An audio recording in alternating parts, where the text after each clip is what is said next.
आजचे प्रस्तुतकर्ता अभयचे जांभूळयुक्त जंबो वासव, मधुमेहींसाठी संजीवनी। बच्चू कडूंवर हत्येचा कट रचल्याप्रकरणी गुन्हा दाखल। आमदार प्रवीण तायडेंच्या भावाच्या हत्येचा कट रचल्याची ऑडिओ क्लिप व्हायरल। तर आम्ही रक्त देणारे कोणाचा जीव घेणारे नाही, हा माझ्या बदनामीचा कट, कडूंचं स्पष्टीकरण। अत्याचारी भोंदू अशोक खरातचे सीडीआर हाती लागल्याचा अंजली दवाने यांचा दावा।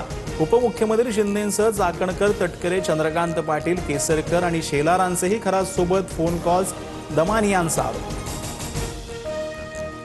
आर्थिक फसवणूक केल्याप्रकरणी भोंदू खरातवर नाशिकमध्ये 12वा गुन्हा दाखल। खरातच्या 130 बनावट खात्यांद्वारे कोट्यावधींचा गैरव्यवहार।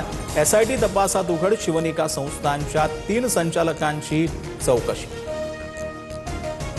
सोलापूरच्या अंजन गावामध्ये शिवरायांच्या पुतळ्यावरून वाद, 2 गट आमने सामने। मंदिरासमोरील पुतळा हटवण्याची लक्ष्मण हाकेंची मागणी, तर दुसरा गट पुतळ्यावर ठाम।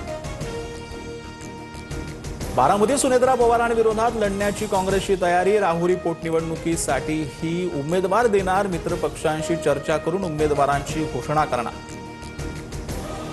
राज्यात अवकाळीसह वादळी वारा आणि गारपिटीनं थैमान। कांदा, डाळिंब, आंबा, रब्बी पिकांचं मोठं नुकसान। शेतकरी हवालदिल। प्रशासनानं तात्काळ पंचनामे करून भरीव मदत देण्याची मागणी। पाकिस्तानात महागाईचा भडका। पेट्रोल डिझेलच्या किमतीत मोठी वाढ। पेट्रोल 458 रुपये तर डिझेल 520 रुपये प्रति लिटर। अन्न आणि वीज दरातही वाढ होण्याची शक्यता।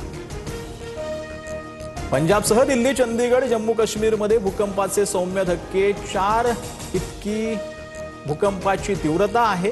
अफगाणिस्तान, ताजिकिस्तान सीमावर्ती भागात भूकंपाचं केंद्र। आवाज दाबला गेला पण मी हरलो नाही। सार्वजनिक विषयांवर बोलणं गुन्हा आहे का? आपचे उपनेते पदावरून काढल्यानंतर राघव चड्ढांची सवाल पाहायला मिळतो। तर भाजपला मोदींना प्रश्न विचारायला का घाबरतात? आपच्या नेत्या आतिशींचा प्रतिसवाल। जळगावातील एका लग्न सोहळ्यामध्ये संजय राऊत आणि गुलाबराव पाटील एकत्र। भाषणादरम्यान गुलाबरावांकडून राऊतांचा आदरणीय असा उल्लेख, तर राऊतांनीही भेटीदरम्यान गुलाबरावांच्या पाठीत थाप मारली। एकनाथ खडसे, गेंड्याच्या कातडीचे हिम्मत असेल तर शेतकऱ्यांच्या जमिनी परत कराव्यात। गिरीश महाजनांचा हल्ला।